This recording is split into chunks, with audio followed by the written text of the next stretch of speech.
Hola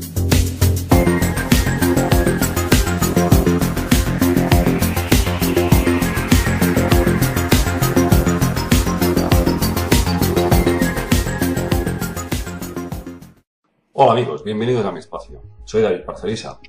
Hoy me gustaría tratar el tema de la enorme cantidad de razas supuestamente alienígenas que, desde luego, estarían implicadas en el proceso evolutivo del ser humano, directa o indirectamente. Y todo lo que conocemos de todas estas especies a través de años y años de estudio basado en, evidentemente, toda la historia de la ufología, a través de diferentes testimonios, en algunos casos no solamente de personas, digamos, civiles, sino también altos cargos militares que han tenido contacto con estas razas. Con algunas de ellas incluso han mantenido diversos pactos, podríamos llamar políticos. Entonces es un tema en el que, desde luego, muchas especies sí sabemos, casi al 100%, que existen, que han sido descritas perfectamente su fisiología, sus capacidades psíquicas, y en otros casos la información de otras razas procede de los llamados contactados o canalizadores, también conocidos como los channeling, los que canalizan mensajes a través de estas entidades. Y vamos a establecer, digamos, vamos a sintetizar un esbozo de las 7 razas más conocidas dentro de la ufología. Y sobre todo, las 7 razas que hoy en día más se habla dentro de estos círculos de investigación, especialmente en lo que se refiere a la red en Internet. Y vamos a empezar, lógicamente, por los que más están dando que hablar ahora y que probablemente contengan más tipo de subgrupos. No solamente es una especie, sino que son muchísimas. Me estoy refiriendo, naturalmente, empezando con los reptilianos. Los reptilianos, en donde parece que se mezcla también mucha parte de ese patrimonio genético con los draconianos, los dracos, más comúnmente conocidos como dracos. En términos genéricos, el autor Anton Parks, que hemos hablado varias veces de él, llama, digamos, a todo el conjunto genérico de raza reptil, los llama Jinabul. Este término en sumerio significa lagartos. Y aquí, desde luego, nos encontramos con una de las razas con más subcategorías. La mayoría de estas razas serían resultantes de complejos procesos de replicación, es decir, de clonaje, a partir de la mezcla de células de varias especies Jinabul desarrolladas en matrices artificiales, no por medios naturales de concepción, en úteros, sino en matrices artificiales, en una especie de tanques en donde se desarrollan estos seres, y cuando llega el momento en que ha fructificado, digamos, el proceso, estos seres ya emergen, digamos, nacen, por decirlo de alguna forma, adultos. Esto es muy curioso, no ha habido ningún tipo de adolescencia o infancia. El ser nace ya en estado adulto. Y además en plena facultad de todas sus capacidades intelectuales y mentales. Eso es muy curioso. Anton Parks, digamos que pondría a la cabeza de esta pirámide de entidades reptilianas a unos seres llamados Kingu. Los Kingu sería una de las razas reptilianas más antiguas y que supuestamente colonizaron numerosas constelaciones. Tenían colonias por todas partes, especialmente lo que es Orión, las Pléyades o la Osa Mayor. Según él, se distinguen 3 subtipos de Kingu. Los blancos albinos, llamados también los Kingu Babar, y estos serían la realeza, seres de enorme tamaño, tanto en altura como en complexión. Es decir, serían draconianos puros. La mayor parte de ellos se refiere con cuernos, con alas y con cola. Luego estarían los Kingu verdes. Estos serían el subtipo estándar, digamos, los obreros, como nosotros podríamos decir la plebe, ¿no? La clase media. Y luego estarían los Kingu rojos, que estos serían los guerreros, absolutamente temibles. Imaginaos, seres gigantescos con una fuerza y una rapidez descomunal. Además que, digamos, tenían una fuerza que Anton Parks denomina el Nyama. El Nyama es una especie de potencial psíquico que les permitía entrar dentro de la psique de cualquier tipo de entidad y poder manipularla a voluntad.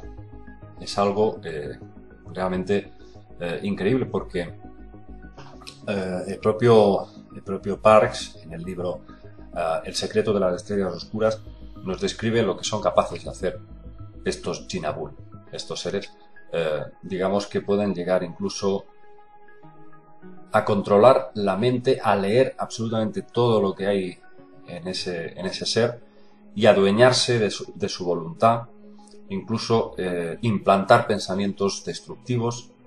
Estos Kingu, supuestamente que están a la cabeza de esta especie de escala evolutiva de reptilianos, estos Kingu habrían a su vez creado a otra especie, también draconiana, llamada los Usungal.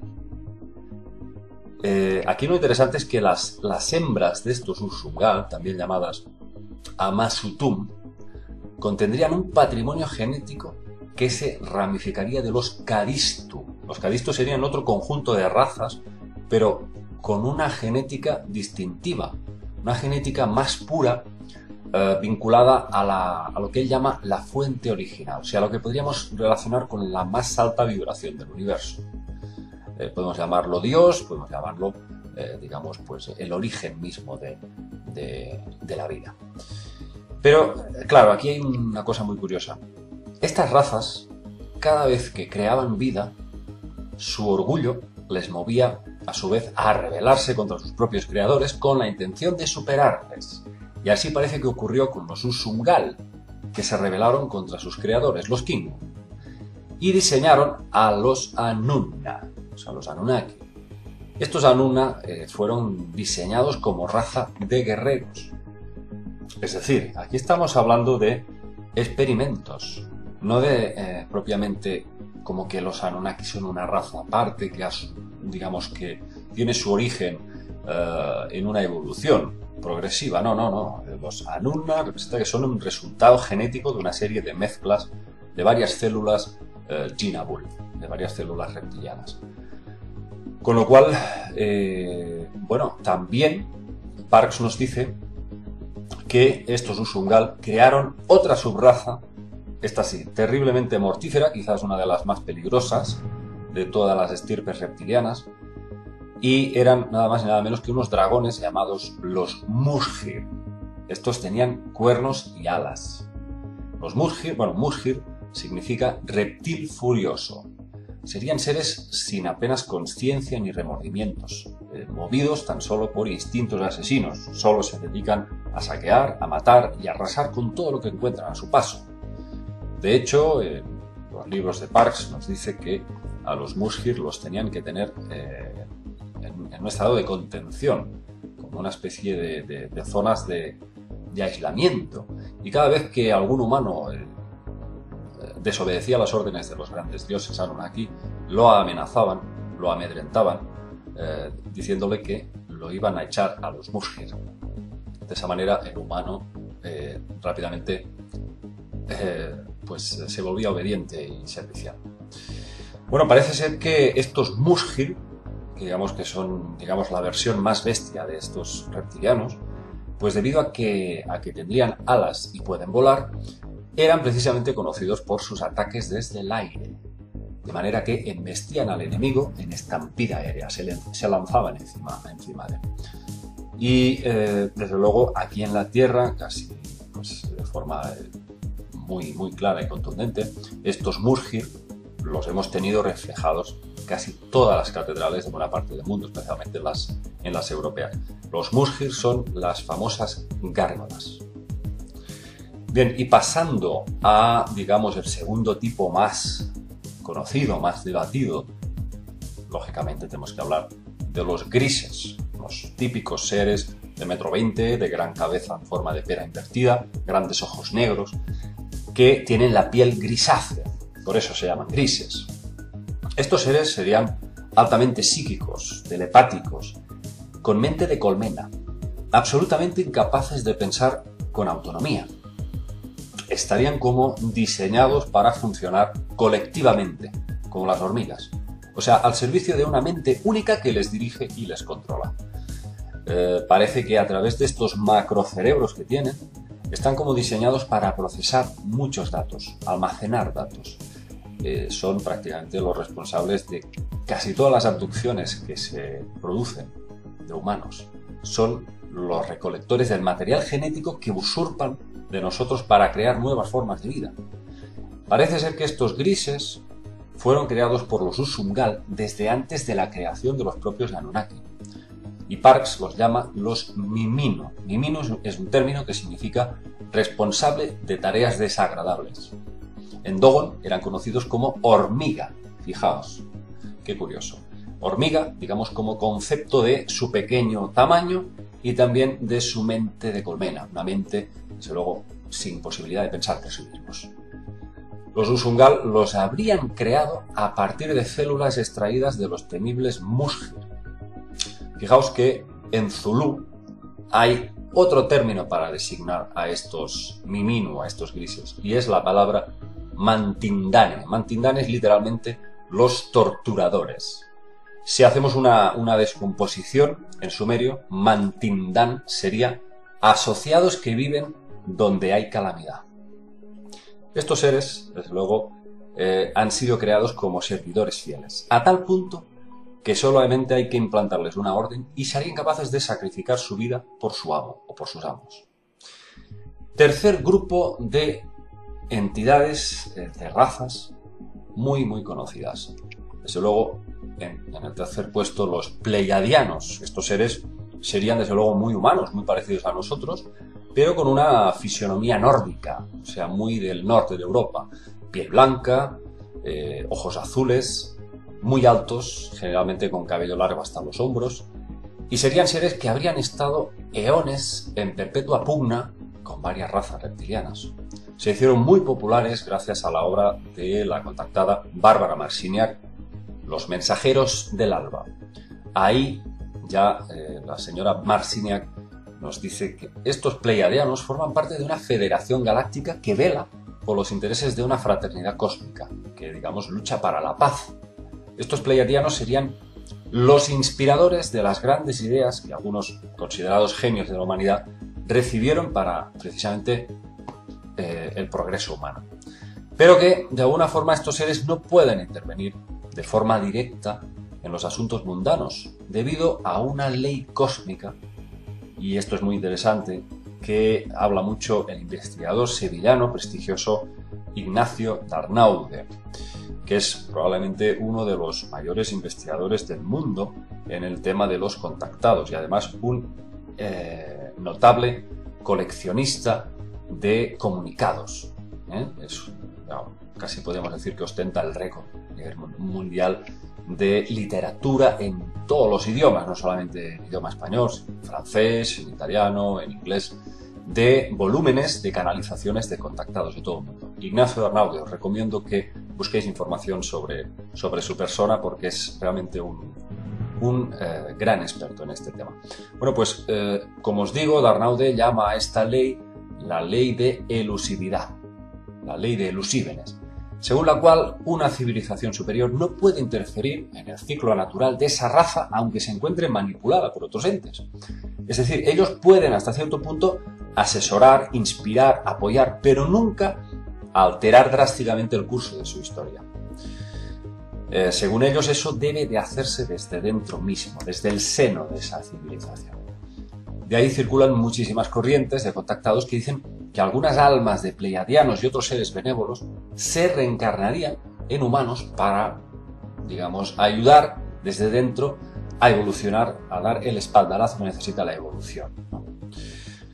Bueno, cuarto tipo de razas muy conocidas, por supuesto, los andromedanos. Quien más los popularizó fue el contactado Alex Collier, del que hemos hablado muchas veces. Y a mí me parece uno de los pocos contactados realmente fiables, digno de crédito, que lo que dice encaja con muchísimas cosas que luego hemos podido corroborar. Lógicamente también ha tenido sus errores y el señor Collier ha hecho a veces algunas profecías que no se han cumplido. Pero bueno, desde luego siempre, aunque a algunos les puede resultar que son excusas, parece que hay líneas temporales que a veces pues, pueden cambiar. Claro que sí. De hecho, parece ser que las profecías están hechas para no cumplirse. Bueno, pues Alex Collier nos dice que estos seres que proceden de Andrómeda son humanos como nosotros, muy parecidos, pero que muchos de ellos tienen la piel azul.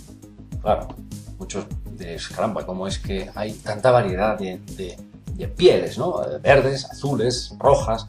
Bueno, pues esto del color de la piel se debería a la modificación del ADN al verse expuestos a diferentes espectros de luz de varias estrellas diferentes.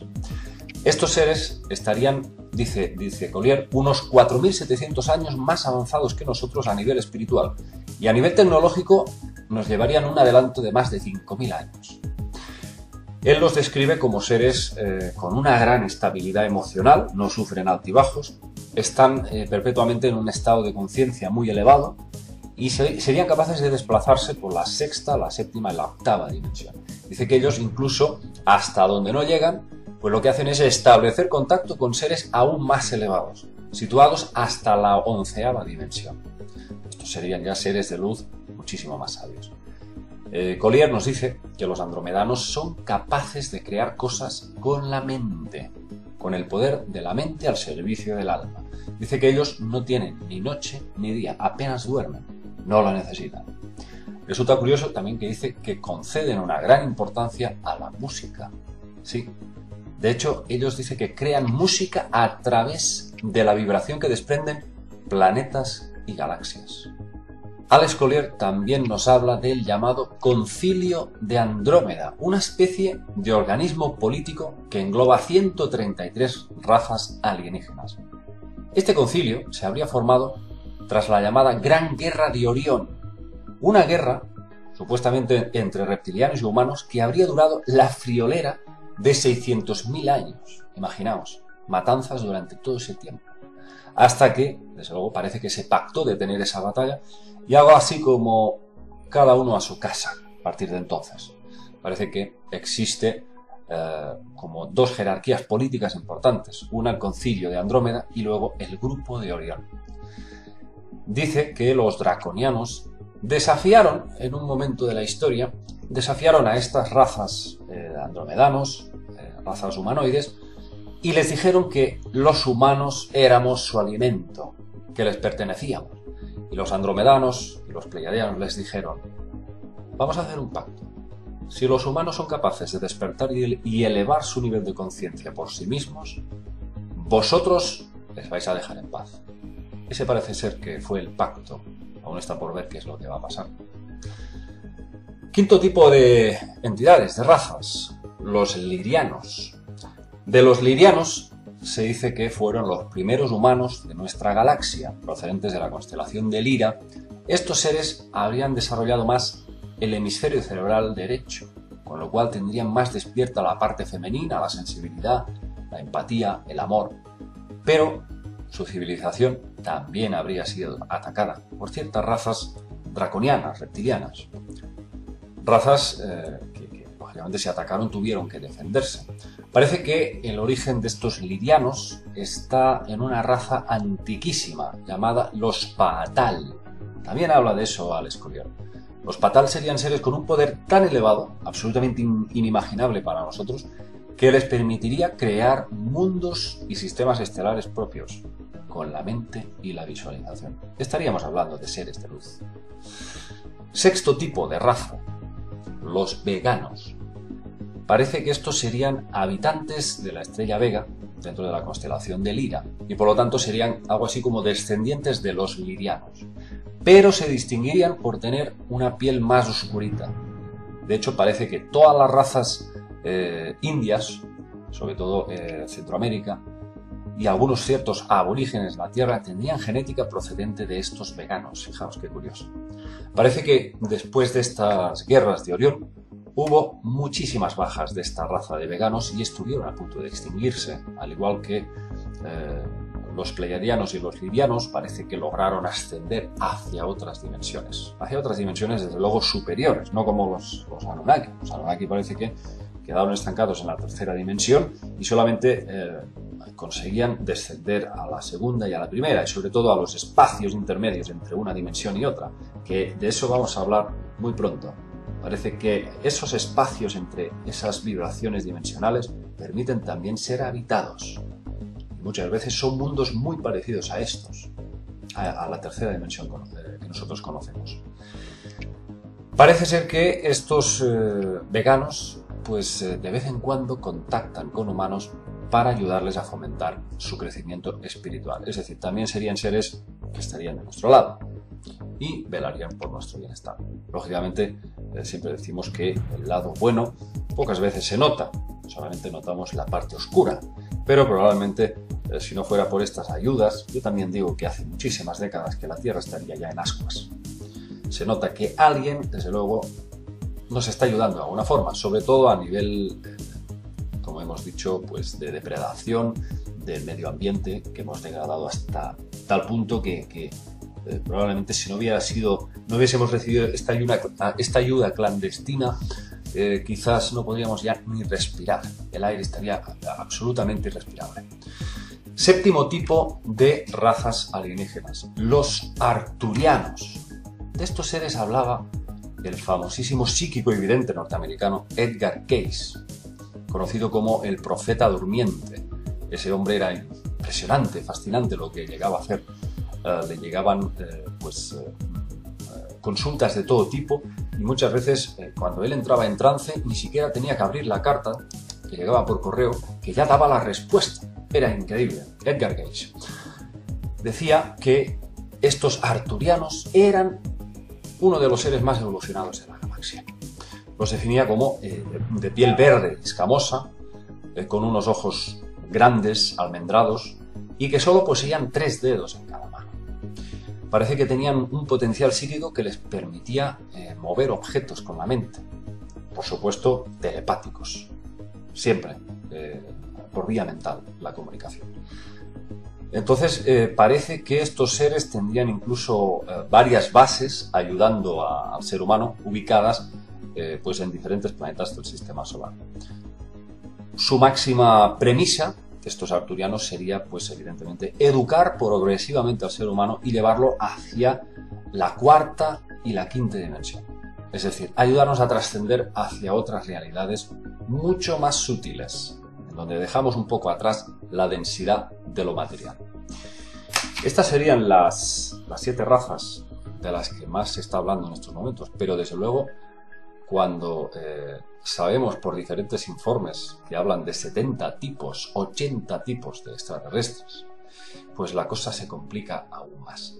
Yo he, elegido estos 7 porque creo que son los que por ahora, a través de contactados y a través de experiencias personales, son los que más probablemente tengan visos de ser reales. Vamos a dejarlo aquí y en futuros videoprogramas iremos revelando algunos detalles más de estos curiosos visitantes. Nos vemos, amigos.